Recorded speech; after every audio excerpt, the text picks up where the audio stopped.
Assalamualaikum warahmatullahi wabarakatuh. Mari kenali kami lebih dalam. BPRS Amanah Rabbaniyah, lebih amanah, barokah, dan menenteramkan. BPRS Amanah Rabbaniyah didirikan berkat peran serta pimpinan Pusat Persatuan Islam yang diharapkan dapat menjadi pelopor dalam memberikan layanan perbankan yang dikelola sesuai dengan prinsip ekonomi syariah.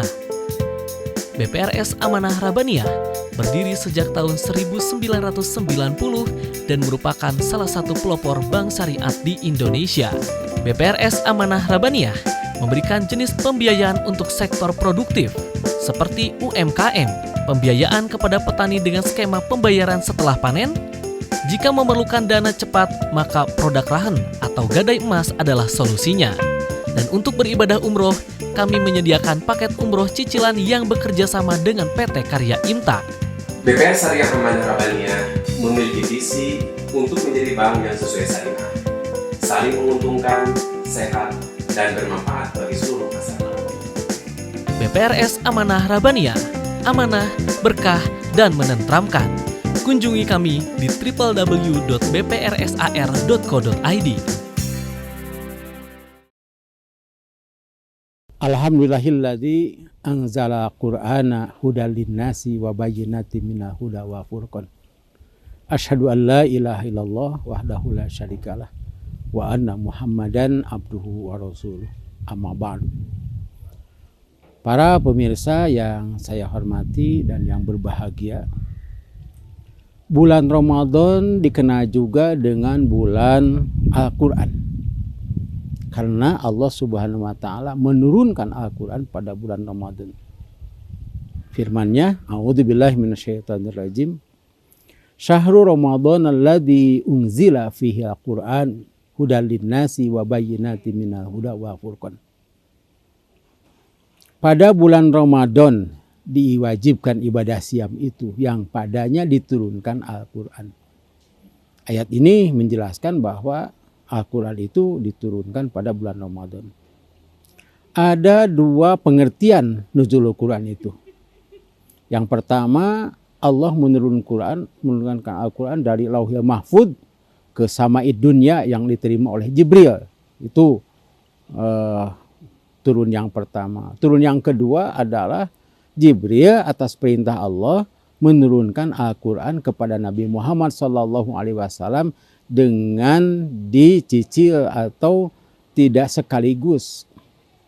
Dan ayat yang pertama turun itu adalah surat Al-Alaq ayat 1 sampai ayat 5. Mengenai kapan Al-Quran itu diturunkan, nah, tidak ada hadis satupun yang menyatakan tanggalnya. Tetapi yang harus kita perhatikan adalah nuzulul Quran yang ada pada Quran surah Al-Qadar, surah ke-97. A'udzubillahi minasyaitonirrajim. Bismillahirrahmanirrahim. Inna anzalnahu fi lailatul qadr. Sesungguhnya kami telah menurunkannya. Menurunkannya di sini adalah menurunkan Al-Qur'an pada Lailatul Qadar atau Lailatul Qadr. Kapan Lailatul Qadar itu? Nah, ini menjadi perdebatan atau menjadi perbincangan di kalangan para sahabat. Sebab Lailatul Qadar itu khairun min alfi syahrin, lebih baik daripada 1000 bulan. Ini jadi perhatian. Karena satu malam itu lebih baik daripada 1000 bulan. Karena itu dicari, bahkan ada orang yang menebak-nebak.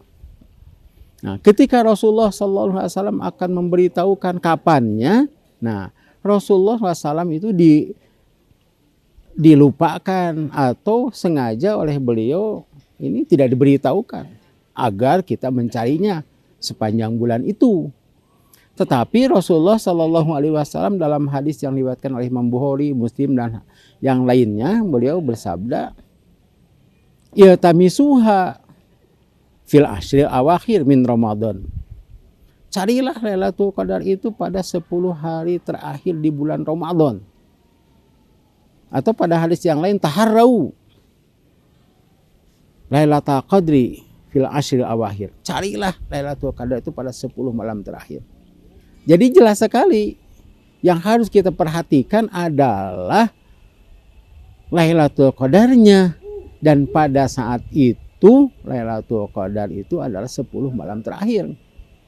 Kalau kita hitung dengan ada yang berpendapat tanggal 17 Ramadan, 10 terakhir itu bukan 17 Ramadan. Kalaupun mau tanggal 27. Nah, ini yang diperdebatkan. Tetapi mereka juga ada yang berpendapat bahwa Nuzulul Quran ini bertepatan dengan Yauma Taqwa Jam'an.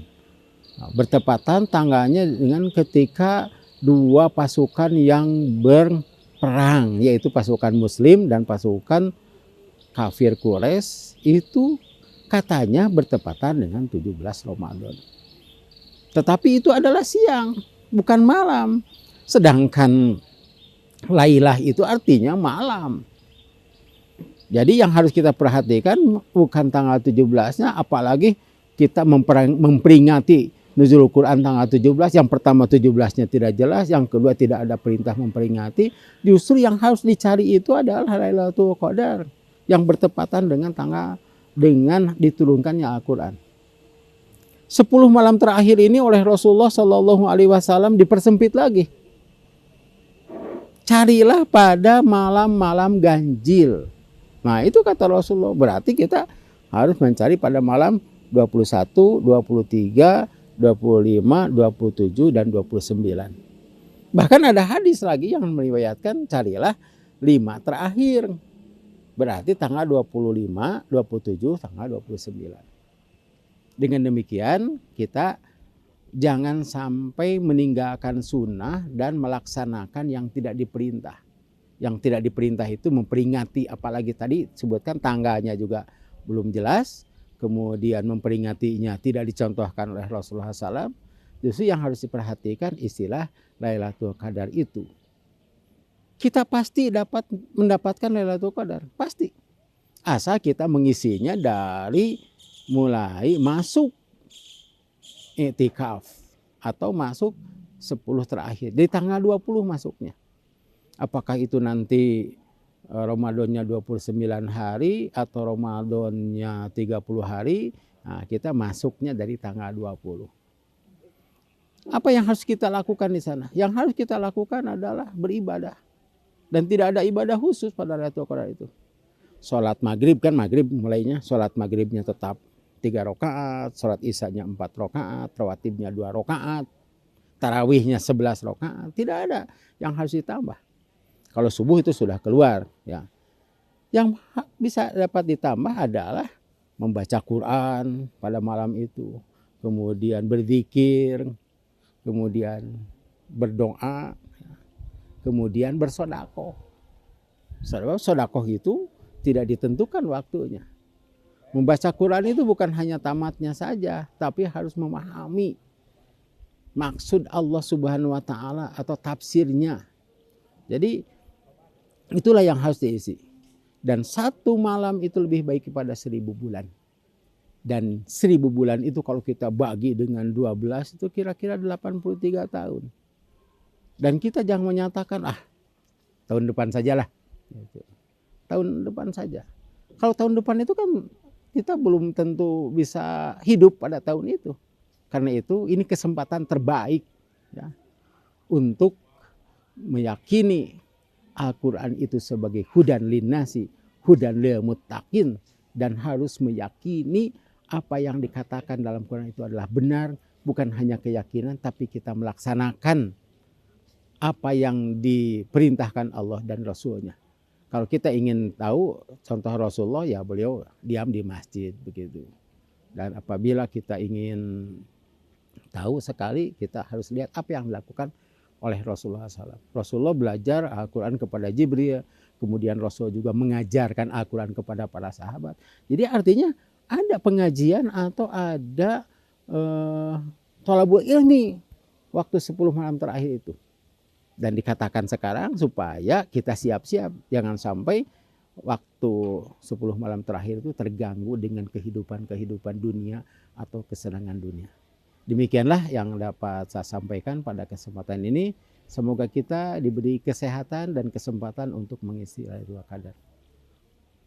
Wassalamualaikum warahmatullahi wabarakatuh.